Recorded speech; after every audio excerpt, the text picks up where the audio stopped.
안녕하세요 여러분, 쑥싹TV 교정과 전문의 조병주입니다. 자, 오늘은 여러분들이 돌출입 교정 전에 반드시 알고 계셔야 될 정보에 대해서 정리를 해서 말씀드릴게요.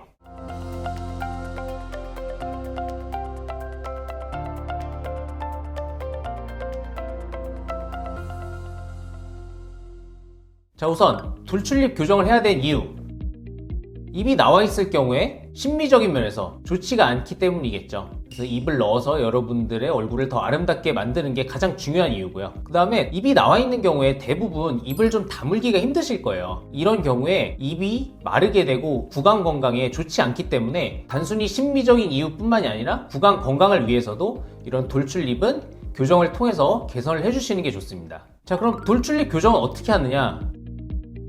기본적인 원리는 여러분들의 앞니를 뒤로 넣어서 입이 따라 들어갈 수 있게 하는 거죠. 그렇기 때문에 돌출입 교정을 할 때에는 앞니를 얼마나 뒤로 넣어서 여러분들의 입을 얼마나 넣을지를 진단을 하고 결정하는 게 치료에 있어서 굉장히 중요합니다. 이때는 단순히 한 가지 수치를 분석을 해서 치아의 위치를 결정하는 게 아니라 여러분들의 전체적인 얼굴의 형태, 인중이 짧은지 긴지, 팔자주름이 좀 있는 편인지, 그리고 입술이 두꺼운지 얇은지 등에 따라서 종합적인 판단을 해서 가장 만족도가 좋을 위치로 결정을 하는 게 중요하고요. 예를 들자면은 입술이 좀 얇으신 분들은 이를 조금만 넣어도 입술이 잘 따라 들어오는 경우들이 많고, 반대로 입술이 굉장히 두꺼우신 분들은 치아를 넣는 만큼 입술이 잘 따라 들어오지 않는 경우들도 있거든요. 그리고 팔자주름이 깊으신 분들의 경우에는 입을 과도하게 넣는 거는 팔자주름을 더 깊게 만들 수 있기 때문에 주의를 해야 됩니다. 경우에 따라서는 그런 팔자주름에 필러 등의 시술을 병행을 하는 것도 좋은 방법이 될 수가 있고요.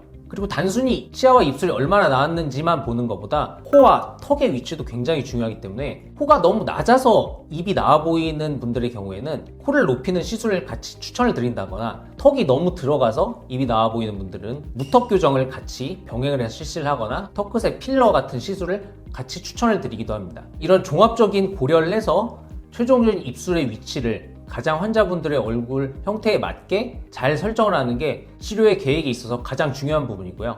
이제 이런 얼굴을 분석하는 3D 스캐너를 통해서 최종적인 얼굴 형태와 입술 형태를 시뮬레이션을 해서 환자분들과 소통을 하기도 합니다. 보통 치아만 나와 있는 거를 치아 돌출이라고 표현을 하기도 하고요. 그 다음에 치아 각도는 정상인데 앞으로 나와 있는 거를 잇몸 돌출이라고 보통 이제 인터넷상에서 표현을 하기도 하시더라고요. 이 각각의 경우에 따라서 치료의 방법이나 주의할 점들이 좀 다른 경우들이 있어요. 만약에 여러분이 치아만 앞으로 뻗어져서 입이 나오는 경우라고 한다면은 치료는 사실 상대적으로 훨씬 더 쉬워요. 뿌리의 위치를 굳이 조절하지 않고 치아만 뒤쪽으로 넣어서 치료를 하게 되면은 치아 각도도 정상화되면서 여러분들이 원하는 만큼 입을 넣을 수 있기 때문이죠.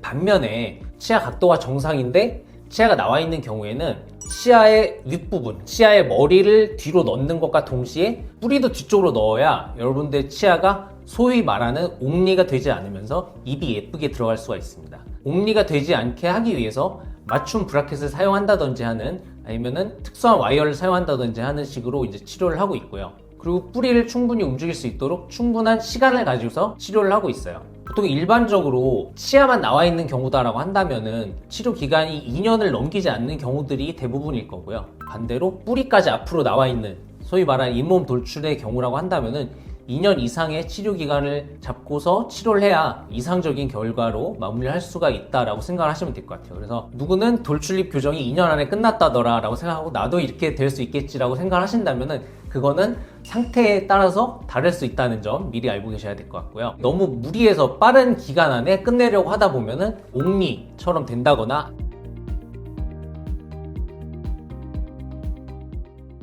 뿌리가 충분히 가지런하게 마무리가 되지 못하고 뿌리가 벌어져 있는 이런 상태로 마무리가 되실 수도 있어요. 이거는 장기적으로 당연히 좋지가 않겠죠.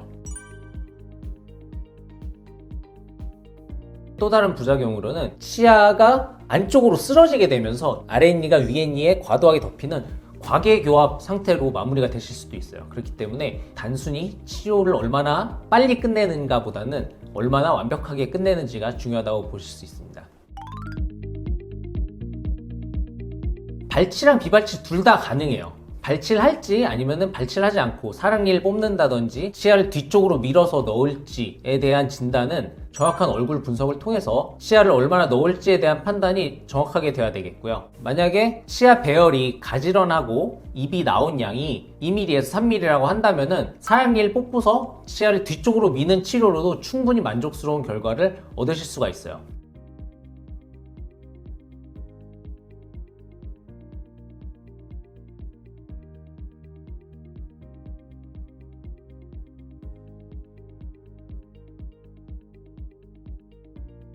다만 여기서 반드시 아셔야 되는 점은 치아를 뒤로 밀기 위해서는 사랑니 부위의 공간에 뼈가 충분히 있어서 이 부위에 치아를 밀어서 위치를 시키고도 정상적인 교합이 될 수 있을지에 대한 판단이 반드시 선행이 돼야 됩니다. 만약에 입을 넣어야 되는 양이 그 이상이고 뒤쪽에 공간이 없다라고 한다면은 당연히 발치 치료를 하는 것이 훨씬 더 추천이 되는데요. 발치를 하게 된다면은 일반적인 경우에 있어서는 위아래, 좌우 총 4개의 작은 어금니를 발치를 하는 게 일반적입니다. 이때에는 앞에 있는 작은 어금니를 발치를 할 수도 있고 뒤에 있는 작은 어금니를 발치를 할 수도 있는데요. 이에 대한 진단 역시 정확한 검사를 통해서 결정을 할 수가 있어요. 발치 치료를 한다면은 아직까지는 일반적인 브라켓을 붙이는 치료가 훨씬 더 추천이 되고요. 만약에 앞에 보이는 게 싫으시다면은 설측 교정 장치로도 충분히 만족스러운 결과를 얻을 수가 있어요. 반면에 비발치 치료로 간다라고 한다면은 인비절라인 장치로도 만족스러운 결과를 얻을 수 있는 경우들도 많기 때문에 전문의와의 정확한 상담을 통해서 장치를 결정하시는 게 좋겠어요. 여러분들이 많이 두려워하신 미니스크류, 이거는 환자분들의 상태에 따라서 사용을 하는 경우도 있고 안 하는 경우도 있지만 입을 많이 넣어야 되는 경우다 라고 한다면은 발치를 하고서 미니스크류를 동시에 사용을 해야 되는 경우들이 많이 있기 때문에 이것 또한 역시 전문의와의 상담을 통해서 결정을 하시면 되겠어요. 이상 오늘 돌출입 교정을 왜 해야 되는지, 그리고 어떤 장치를 사용해서 치료를 하게 되는지, 이런 치료를 하는 데 있어서 주의해야 되는 핵심 포인트들에 대해서 간략하게 설명을 드렸고요. 오늘 저희 영상이 도움이 되셨다면 좋아요, 구독 부탁해요. 안녕.